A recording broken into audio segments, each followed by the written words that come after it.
Gumawa ako noon ng video about TP-Link TLWR820N noong taong 2020. And sa kasalukuyan, meron na itong 78K views sa range extender nito. Welcome sa Network Enthusiast PH at muli nating bisitahin kung kamusta na nga ba ang ating router na TP-Link TLWR820N version 2. Disclaimer lang, ang video na ito ay hindi sponsored at ang sasabihin ko dito ay base sa aking paggamit ng router na ito. Pwede ring iba ang maging resulta ng inyong internet speed sa paggamit nito dahil na rin sa mga factors katulad ng distansya nyo sa router, issue sa ISP at iba pa. So nabili ko ito noong September 6, 2020 sa halagang 650 pesos. As of recording of this video, ang presyo nito ay nagkakahalagang 599 na lamang. After ko magawa ng video ang router na ito, ginamit ko na lamang ito bilang router ko sa CCTV namin so hindi ko siya nagamit as regular household na router.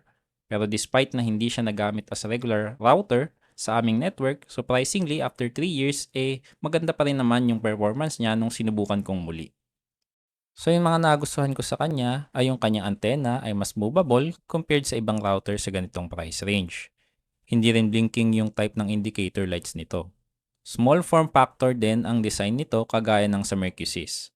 Gusto ko rin yung pagkakaroon nito ng mas accessible na reset button at hindi na kailangan pang sundutin ng pointed object.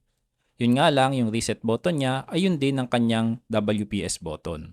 And kagaya ng karamihang models ng TP-Link, pwede mong iscan ang QR code sa ilalim para hindi mo na i-type at mas mabilis makakonect sa default SSID or Wi-Fi name nito.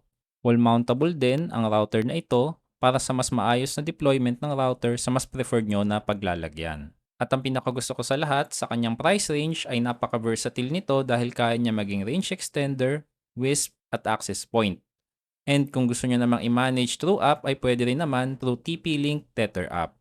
At para naman sa full specifications nito, check nyo lang yung link sa video description.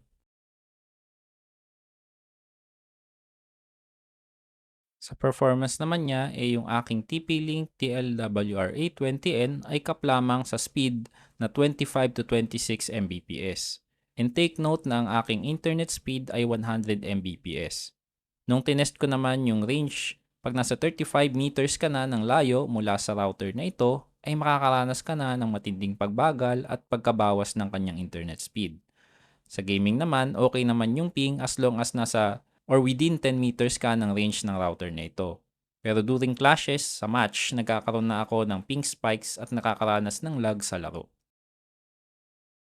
At syempre, yung hindi ko nagustuhan sa router na ito at katulad ng sabi ko, yung pagkakaroon niya ng cap na 25 to 26 Mbps na speed sa unit na meron ako. Ngayon, hindi ko alam kung anong reason kung bakit ito nangyayari pero maaaring ito ay dahil sa chip components na ginamit. Pero maaaring mali ako dito. Kung ganito rin yung nararanasan yung issue, ay comment nyo lang sa ating video para makatulong din sa iba. Additionally, single band lamang ang router na ito na may 2 LAN ports at isang WAN port. Pero in the end of the day, kung hindi issue sa inyo ang pagkakaroon ng cap internet speed, single band router, ay okay ang router na ito. Sadly, hindi ko marerekomenda ito kung gaming ang hanap nyo. Pero marerekomenda ko naman ito kung sa mga taong meron lamang 3 to 5 devices ang paggagamitan. And tingin ko, magsashine tong router na ito as range extender mode kung ide-deploy nyo ito sa mas maliliit na kwarto at kung ang plano nyo lang ay gawin ay manood lamang ng video, email, or mag-surf ng web.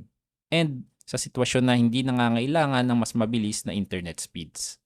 So ayun yung pag-revisit natin sa TP-Link TLWR820N. Nga pala, huwag niyong kalimutang mag-like at mag-subscribe at i-click yung bell icon dahil malaking tulong yun para masuportahan yung channel natin.